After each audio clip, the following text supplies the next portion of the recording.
Many years ago, I met a woman whom I think might have been the old woman of Beare. I never told this story to anyone. I was scared. But now, as my identity will be kept safe, I share my story with you. It was winter, and I was traveling west to visit a relative for several weeks. The weather was terrible, and I needed to find shelter. I couldn't go on to the village where I had planned to spend the night. I went to the pub in the nearest village, hoping someone would offer me shelter for the night. I mentioned how difficult it was to travel in such weather, but no one cared, so I decided to continue on the road before it got too dark.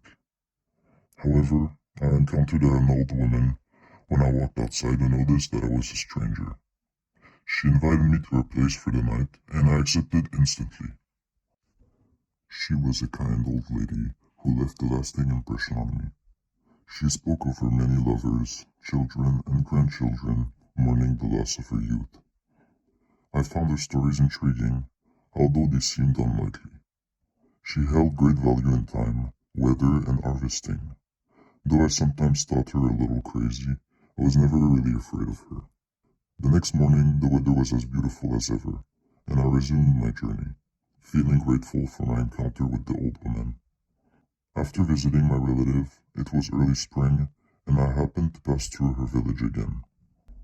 I couldn't resist going to see her. When I knocked on her door, a beautiful young maiden answered. I recognized her immediately, but couldn't understand what I was seeing. I'm a man of science, and my whole world got shaken. I couldn't face it. She spoke my name, and I ran away in terror. The once beautiful weather turned harsh, and though I needed shelter, I continued on the road without looking back. This is my story. I hope she never comes back to haunt me.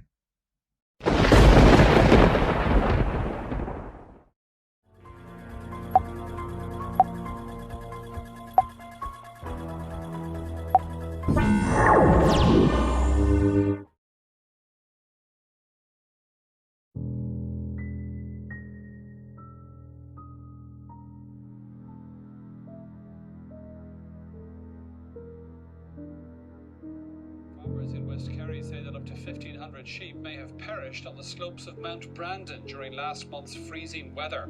Sheep farmers are now seeking compensation for their losses, but the Department of Agriculture says no such scheme is available at present.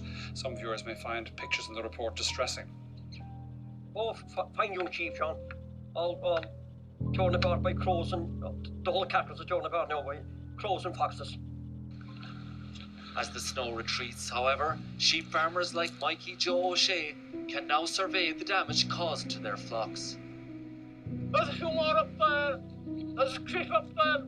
There was snow, there was fresh. They had no hope. Come down with it. They had no hope. Oh, gosh, none of the other freedoms and such on such evil. Sean Johnny Branagh says the loss of up to 50 of his sheep is a major financial blow. There's a hell of what the sheep lost.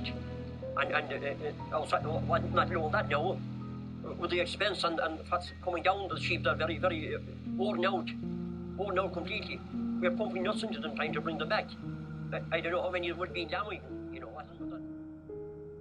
As well as being pretty bad, the harvest is also late this year, about 2 weeks late.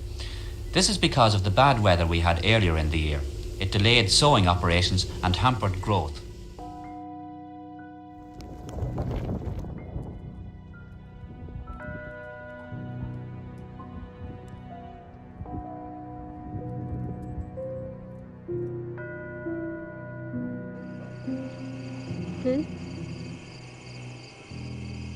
Don't move in there.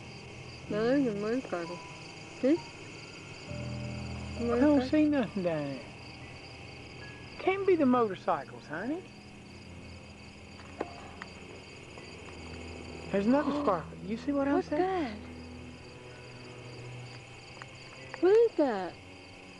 Tree. No. You moved it, right? Right there. See it? Uh-huh. Look.